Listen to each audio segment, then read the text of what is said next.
Welcome to the official YouTube channel for the Colin Cowherd podcast. Go on, hit the subscribe button. There you go, right down there. If you want to be among the first to hear my weekly takes, NFL, college football, more, right there. All right, well, it's sort of a lull before the storm, the week prior to Super Bowl week. And so I tend not to break down the games or worry about that stuff until we get to Wednesday, Thursday, Friday of next week. This week we had Tom Brady on, and it's interesting. One of the questions I get asked a lot, how do you think Tom Brady will do at Fox as a broadcaster? And I've always had this kind of opinion about people. Whatever job you do, you become your personality. So let's just take quarterbacks. So Tony Romo was a playmaking quarterback who was really fun to watch. He was a little loose, wasn't always efficient, but a big playmaker. And I thought he was always underrated. He didn't have Troy Aikman's career. He doesn't have Brady's career, but Romo's personality, if you'd met him, it's fun, it's loose, it's easygoing. And I thought that's how he played. He only had a 2-to-1 touchdown to interception ratio. Tony made some mistakes and threw a lot of picks, but he was also a playmaker and was good off script. And as a broadcaster at CBS, he came out flashy, like he was as a player, with a bang, predicting plays, a lot of attention. And I guess the criticism of him, could be he's a little loose, sometimes not quite buttoned up, don't always feel like he's completely prepared. Fair or not, that's the criticism from critics, media people who monitor this stuff. But his personality became his style as a quarterback and his style as a broadcaster. Brady is very much the opposite, a 3-to-1 touchdown to interception career, more efficient, more about preparation, always feels completely buttoned up, but not flashy at all. And I think that's his personality. I think that was his football career. And I think that's what he'll be like as a broadcaster. He won't be predicting plays early and get him a lot of attention for that. That was Romo. That's not his personality. That's not his style.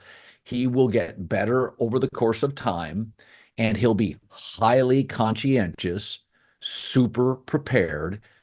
And I think over the course of time, you will appreciate him like New England did, like Michigan football did. Over the course of time, Tom doesn't blow you away with playmaking and flash, but it's attention to detail, his leadership, his kind of self-awareness, understanding what he is, what he isn't, and leaning into it. And I think all broadcasters, sort of their careers become their personalities.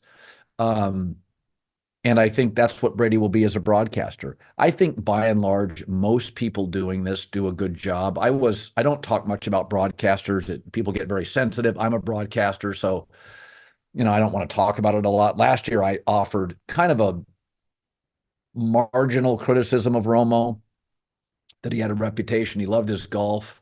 Like sometimes I felt in blowout games, he wasn't always dialed in. It's no big deal.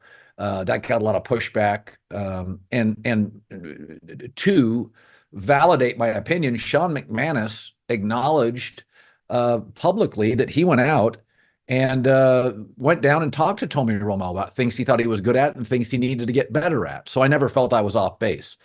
But back to Brady, I think I kind of have a sense of what Tom will be as a broadcaster because I watched his career and I know his personality from enough people around Tom.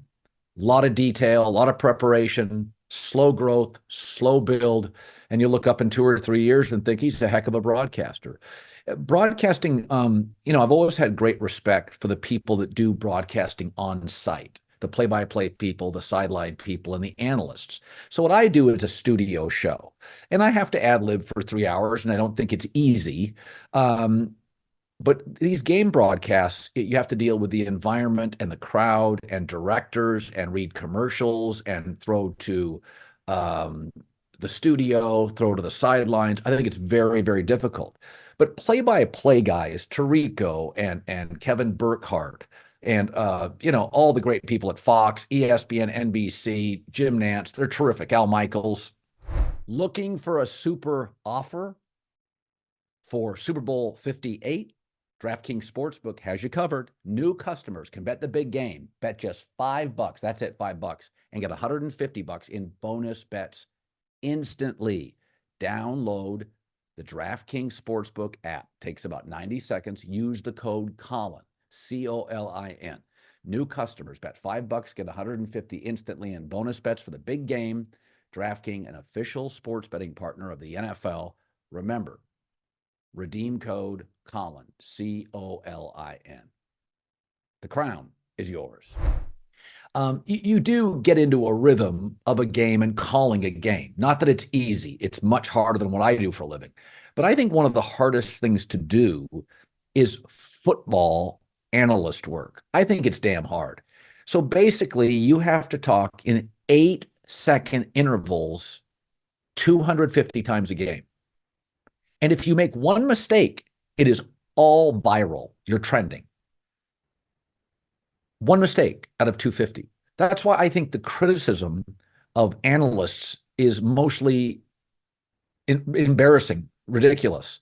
I do think Romo can be a little loose sometimes, but it's not, to me, that noteworthy. I don't turn the game off. I think Nance and Romo are entertaining. They're fine. I think Tirico's always got great energy. Burkhardt, Olsen, I think have been just magical together in a short time. Michaels is good with everybody. So I think sometimes when I read the media critics, I don't care if they take shots at me. I really don't see all of it, don't care.